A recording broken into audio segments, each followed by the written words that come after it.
Olá, meu nome é Wesley Mendonça, eu sou consultor em marketing há mais de 20 anos. E nesse vídeo eu vou falar um pouco sobre as 10 maneiras de tornar a sua campanha profissional. Bom, o primeiro passo para você fazer com que a sua campanha seja uma campanha profissional é ser candidato. Ué, mas como assim ser candidato? É que tem muita gente que não consegue só ser candidato, ele quer ser o atacante, ele quer bater o gol, o escanteio, ele quer bater o pênalti, ele quer ser goleiro. Ele não consegue ser só candidato.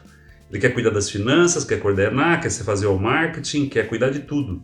E muitas vezes é muito importante que a pessoa construa uma equipe e tenha o suporte de pessoas especializadas em cada setor. É claro que tem campanhas que são menores, né? Campanhas em cidades pequenas, cada um vai ter que moldar essas dicas para a sua cidade e para a sua realidade. Mas se você puder profissionalizar um mínimo a sua campanha, isso vai deixar você mais tranquilo para poder fazer política, para poder ir para a rua, para poder conversar com as pessoas, para poder passar a sua mensagem, para mostrar para as pessoas que você pode ajudar ela a melhorar a qualidade de vida dela, ajudando ela a resolver o problema dela, que é aquilo que as pessoas esperam, né? Que ele seja realmente um representante dela. Outra coisa muito importante é estudar a legislação. A pessoa, às vezes ela entra na campanha e ela não dá nenhuma lida, o mínimo, as datas, prazos, o que pode, o que não pode, quais são os deveres, né, os direitos e deveres dela dentro do processo eleitoral. A regra é muito clara, a pessoa precisa ter um pouquinho de entendimento sobre a legislação. Até porque uma das coisas que tira ele fora da campanha é alguma coisa irregular durante o processo eleitoral. E às vezes ele comete algumas gafes, ou ele tem que ter um olhar para controlar a equipe dele, para que eles também não cometam nenhuma gafe durante o período eleitoral.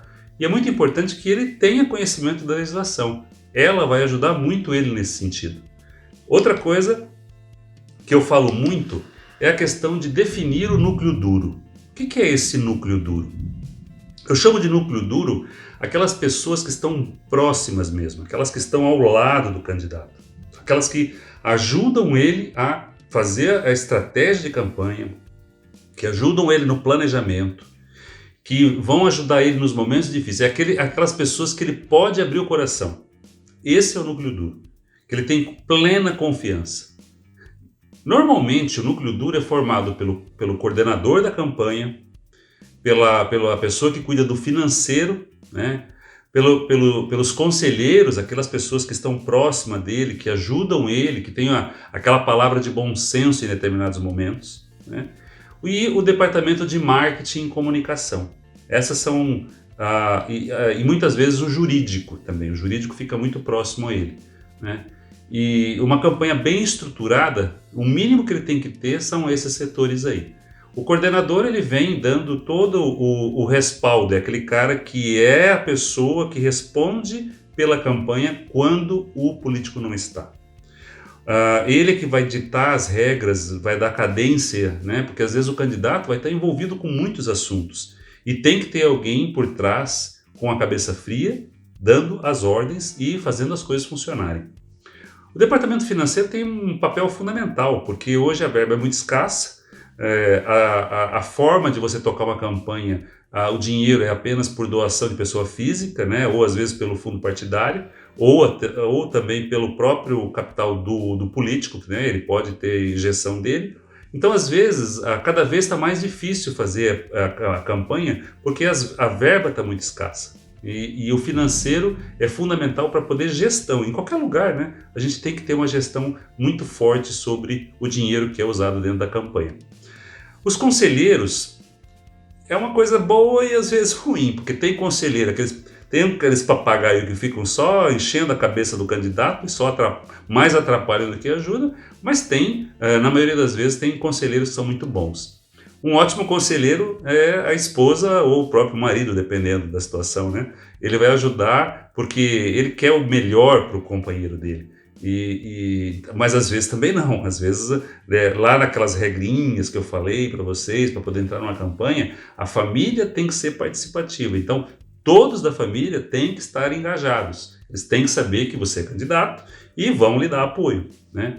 E a palavra de um familiar é bom por quê? Porque o familiar, ele normalmente quer o seu bem. Então, o conselho dele é muito bom. O departamento de marketing e de comunicação é um departamento de muito valor, né? Toda campanha precisa ter uma comunicação bem feita e toda campanha precisa de peças e de todo o discurso, tudo aquilo que vai ser colocado para facilitar a linguagem e toda a mensagem de campanha que você vai usar durante o processo eleitoral. E isso tudo tem que ser preparado com uma antecedência. Por quê? Porque a campanha é muito curta. Hoje em dia, em 45 dias, você quando vê a campanha já acabou. Então isso tudo precisa ser planejado com antecedência, né? E é muito importante, daqui a pouco eu vou falar um pouquinho sobre como você faz para poder antecipar a campanha, né? É muito importante ter essa visão. Outra questão é o nicho, definir o seu nicho, né? O que é esse nicho? É definir o público-alvo, por exemplo, né? Hoje em dia as pessoas do marketing falam muito sobre persona. O público-alvo é um pouco mais genérico, né? Homem, mulher, da idade de tanto a tanto, então é uma coisa um pouco mais genérica. Já a persona é quando você fala da pessoa. É um homem com 35 anos, de uma religião X, que frequenta tais e tais lugares. Então você consegue ser muito mais assertivo no seu discurso. Até porque você tem que, o departamento de marketing de comunicação, ele precisa fazer a distribuição do material para os públicos certos, né? Uma outra coisa que é muito importante é mapear na sua região, na sua cidade, no estado, dependendo do grau da sua campanha, mapear os seus pontos de onde você vai atacar, onde está o seu público. Então você define o público e define aonde ele está. Então você mapeia isso, normalmente as pessoas pegam um mapa mesmo, define a área onde vai ser feito o trabalho, né? E aí começa todo um processo em cima desse mapeamento, né? Que é definir quais são os coordenadores, as pessoas que vão estar representando ele nesses locais. Em grandes centros, né, você tem, às vezes até o político não consegue chegar até um bairro, mas em cidades pequenas ele consegue andar pela cidade toda, mas aqueles representantes do bairro vão ser a voz e a palavra dele. Então eles têm que estar muito bem treinados, têm que estar muito bem mapeados e as personas têm que estar muito bem definidas, né? E uma outra coisa é a bandeira, que eu já falei no vídeo anterior. A pessoa tem que ter uma bandeira. Ela tem que ter E às vezes a bandeira ela muda dependendo da persona ou do nicho que ela tem, ou da região que ela vai falar. Então ela não precisa ter uma bandeira só, ela pode ter várias bandeiras, né? Tem pessoas que defendem a causa dos animais, tem outras que defendem a causa ecológica, tem outras que defendem a questão da diversidade. Tem, sabe, várias coisas que podem ser tratadas e você precisa definir em que nicho você vai atacar, né? Em que nicho você está onde a sua persona está, onde o seu público-alvo está. Isso tudo é importante depois porque você vai ter uma logística, e aí eu falo sobre a questão da logística, porque o departamento de marketing, como eu falei, ele precisa fazer a distribuição por nicho, nesses bairros, nesses locais, de acordo com o discurso que ele vai tratar. Então, definir essa logística, ter isso bem montado para distribuir material, é permitido várias coisas, né? Muitas são proibidas, né? Mas as poucas que são permitidas tem que ter uma logística muito boa, como sinalizar os carros, como fazer o trabalho de distribuição dos santinhos que vão ser colocados à disposição nos bairros, quem é que vai controlar tudo isso, como é que vai ser feito para não ter perda de material, para que isso chegue muito rápido, porque o processo eleitoral ele tem que ter um time muito rápido e assim, são muitas pessoas querendo material ao mesmo tempo e às vezes a pessoa não se preparou e falta material de trabalho, né? Então, para as reuniões que as pessoas fazem e tudo mais. Outra coisa que precisa ser colocado é a questão do fundo de campanha, né? Como que a pessoa vai fazer para angariar fundos financeiros mesmo, né, para poder executar a campanha. É permitida hoje somente a doação de pessoa física, e como que ele vai? Tem que ter uma pessoa que faz esse trabalho, né, de encontrar pessoas que são simpatizantes ao teu projeto e que vão fazer doação para você. E isso tudo precisa ser legalizado, precisa ter um controle efetivo para que você, depois eu também vou citar sobre isso, a importância de você fazer a prestação de contas que é exigida pelo Tribunal Eleitoral. Então você precisa saber muito bem administrar essas doações, como esse dinheiro vai estar entrando, como você vai fazer a distribuição. Quando você é candidato na majoritária, você tem os seus vereadores lá, você tem que, normalmente o partido pode distribuir a verba para os candidatos, então isso tudo tem que ter um controle muito rigoroso para que não haja nenhum problema depois da prestação de contas. O fundo partidário tem que ser um trabalho também seguindo o mesmo sentido das doações, para que você não tenha nenhum problema depois futuro, né? É muito importante que você se preocupe com isso. Agora, um tema que é o que mais pega nas eleições, é o que as pessoas fazem menos, é o que muito se preocupam, mas as pessoas só querem saber o valor para saber se está bem ou se está mal, é a informação. Eu digo para todo mundo que ter informação é fundamental num processo eleitoral. É onde eu mais me dedico e é a minha maior especialidade. Porque sem informação, você é como um navio perdido no mar. Se você não tem uma bússola, você não tem um GPS para te guiar, qualquer lugar que você for parar tá bom, porque você vai tomar um caminho. Se você não tem um GPS, qualquer rumo você pode tomar. Então é muito importante que você se preocupe com isso logo no começo e agora, porque todo o planejamento da sua campanha vai depender da informação que você coletar. Toda a estratégia sua, o seu nicho, a sua persona, o seu público-alvo, né, no caso, o seu discurso, a forma como você vai criar a sua proposta de campanha, saber exatamente como você está. Então, por exemplo, você tem que ter informações do seu eleitorado, como ele é, como ele pensa, qual é a dor dele. Porque lembra que eu falei para vocês que o maior problema das pessoas é o problema delas? O seu maior problema é o seu, o meu maior problema é o meu.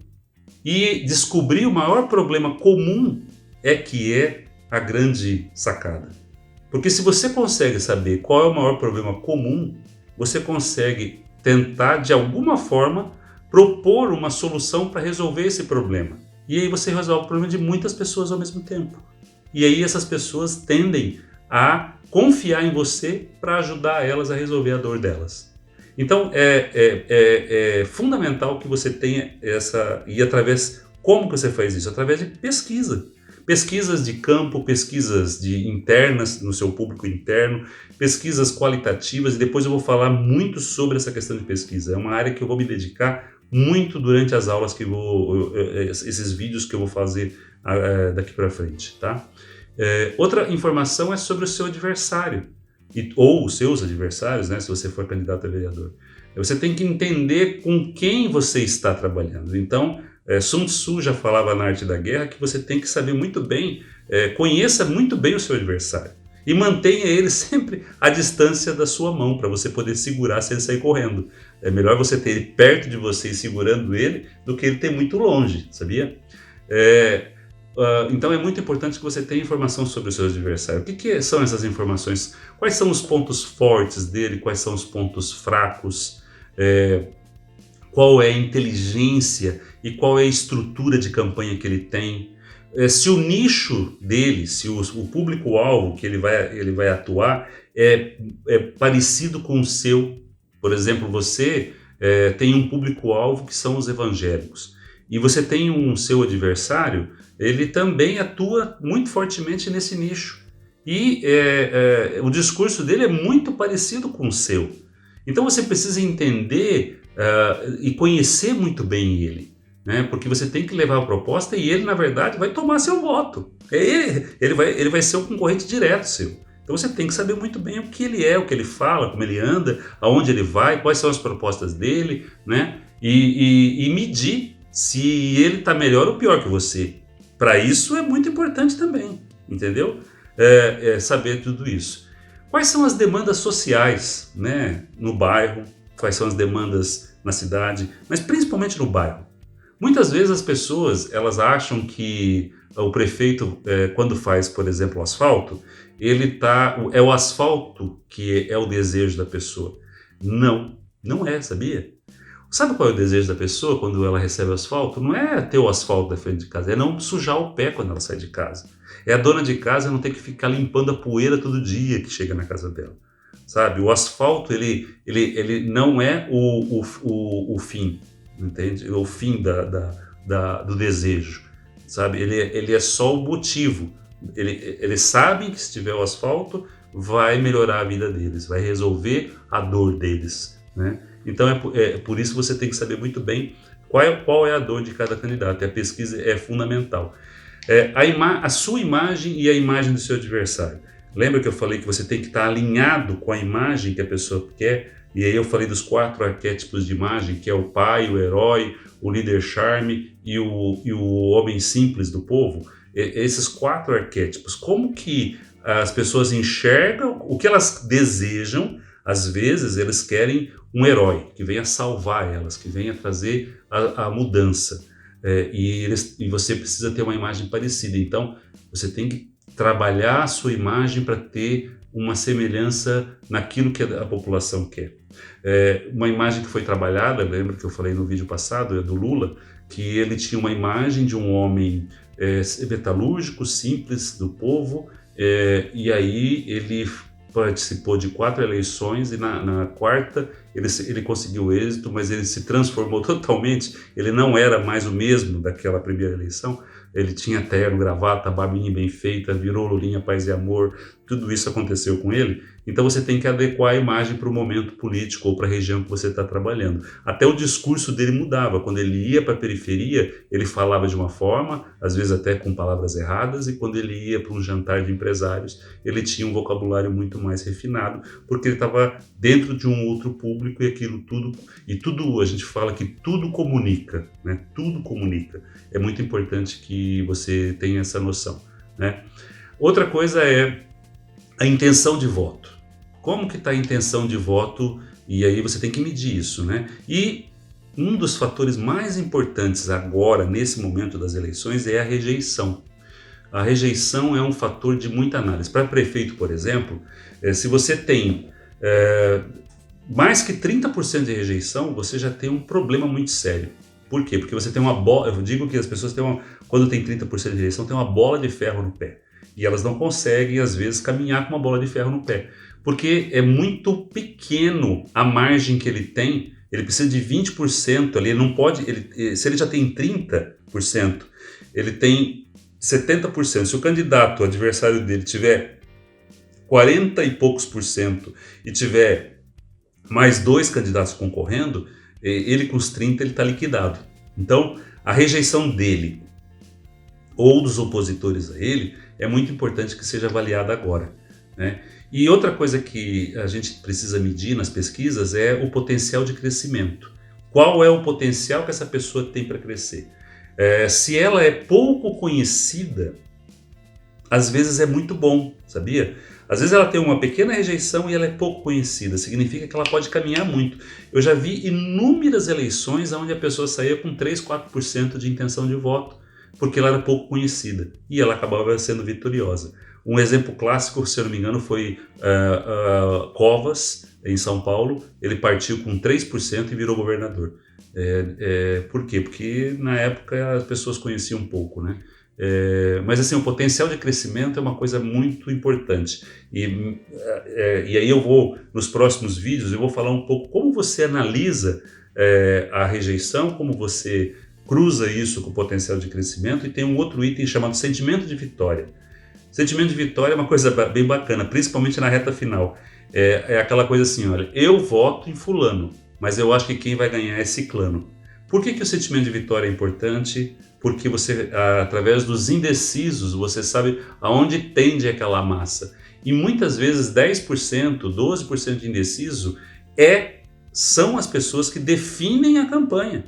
Então, assim, trabalhar com os indecisos e saber qual é o sentimento de vitória, às vezes é o fator decisivo para poder ganhar a eleição. Às vezes os dois candidatos estão muito próximos ali, brigando ali, ó, pau a pau. E o sentimento de vitória, ele é fundamental naquele momento para saber o que essas pessoas pensam. Então, se você pega os indecisos e você consegue descobrir através da pesquisa qual é o fator que deixa eles indecisos, quais são os fatores dos dois candidatos, ele é indeciso por causa disso, porque ele não tem certeza nisso, né? E se você conseguir quebrar essa objeção, a probabilidade de ele converter o voto para você é muito grande. E principalmente quando a pessoa vem numa tendência de crescimento. Tem um grupo, uma fatia de pessoas que eles não querem perder o voto. Então eles votam naquele que tende a ganhar. Então já aconteceu muito, por exemplo, de ter candidato que está muito bem nas pesquisas, todo mundo fala que ele está muito bem, e aí a pessoa, os indecisos, e a faixa é muito pequena, e acontece uma situação X, os indecisos vão lá, migram para o outro candidato e ele vira o jogo. Então, essas informações são muito importantes. Eu falo que a pesquisa, ela é mais de 60% de uma campanha. Tem informação, né? A informação, ela é poderosíssima. Ela é poderosíssima para você saber se movimentar, para tomar as decisões. Você tem que ter informação toda semana quente, porque a campanha e a pesquisa é como se fosse um dia nublado com nuvens. Uma hora a nuvem está aqui, você faz um registro, daqui a pouco você faz uma nova pesquisa, a nuvem está ali. As coisas mudam e mudam muito rapidamente, às vezes principalmente agora com a fake news, que eu vou falar daqui a pouquinho. As pessoas são muito manipuladas pelas mídias sociais. Existe uma forte manipulação e, dependendo do que acontece, a campanha pode dormir de um jeito e acordar de outro, né? O departamento de marketing e comunicação é fundamental nesse processo também. A pessoa tem que se preocupar com isso para fazer uma campanha profissional. Por quê? Porque o departamento de marketing, principalmente essa questão da comunicação, você tem tanto lidar com os veículos de comunicação, com a imprensa, né? E com as fake news que eu acabei de falar. Agora está crescendo muito essa onda de fake news. As redes sociais, você não sabe mais se você está conversando com uma pessoa de verdade ou se está conversando com um robô. Existem mecanismos aí muito desenvolvidos para isso. E quando eles querem implantar uma informação falsa, ela pulveriza de uma velocidade extraordinária. E se você não tiver uma estrutura muito bem montada para rebater essas fake news, você pode, como eu falei, amanhecer com a campanha de uma maneira e dormir com a campanha de outra maneira. Então, as redes sociais, as fake news, a estrutura de gestão de crise dentro de uma campanha são, para mim, uma das coisas mais importantes. Outro é o departamento jurídico e contábil. As pessoas o departamento jurídico e o de marketing, normalmente eles são totalmente divergentes, porque o marqueteiro fala assim, meu Deus do céu, isso pode. Aí o jurídico fala, não, isso não pode. Tudo para o jurídico não pode, né? E tudo para o marketing pode. Então tem que ter ali o bom senso entre vamos arriscar, até onde nós estamos dispostos a pagar, né? E o jurídico vai sempre falar, olha, não faça porque isso vai dar problema. Mas aí vai ter que ter um bom senso aí na campanha para poder operar. E o contábil é aquilo que eu falei, você tem que ter toda uma organização contábil para poder prestar as contas dentro do prazo legal para você não ter a sua campanha indeferida no final. Às vezes você ganha, mas perde por conta de erro de acerto de campanha, né? O que eu falo, resumindo um pouco sobre isso, eu falo que esse conjunto é muito importante para a campanha eleitoral. E agora é o momento, nós estamos agora há poucos meses aí do processo eleitoral. É muito importante que você pense em tudo isso, mas o mais importante agora você tem que ter informação. Você tem que buscar informação. E pesquisa é a fonte mais certeira para você minimizar os riscos da sua campanha. E eu vou ajudar você nesse sentido. Eu vou contribuir com conteúdo e com toda a minha experiência desses últimos 20 anos. Eu queria que você, se você não me segue ainda, que você me siga nas redes sociais. Todos os dias eu vou trazer conteúdos novos para você e dicas sobre campanha. Cada vez eu vou aperfeiçoando mais e entrando um pouco mais sobre as questões eleitorais. E eu vou falar muito sobre pesquisa, né, que é a minha especialidade. Nesses 20 anos eu já fiz mais de 2.000 pesquisas, eu trabalhei para muitas pessoas e eu tenho muito a contribuir com você, tá bom? Se você ainda não me acompanha no YouTube também, eu gostaria que pedir a você, se você gostou, que você se inscreva no canal e que você não só se inscreva, que você aperte o sininho lá, porque toda vez que eu lançar um vídeo novo sobre um tema, você vai ser o primeiro a ser avisado, tá bom? Muito obrigado por você estar comigo até agora e amanhã tem mais.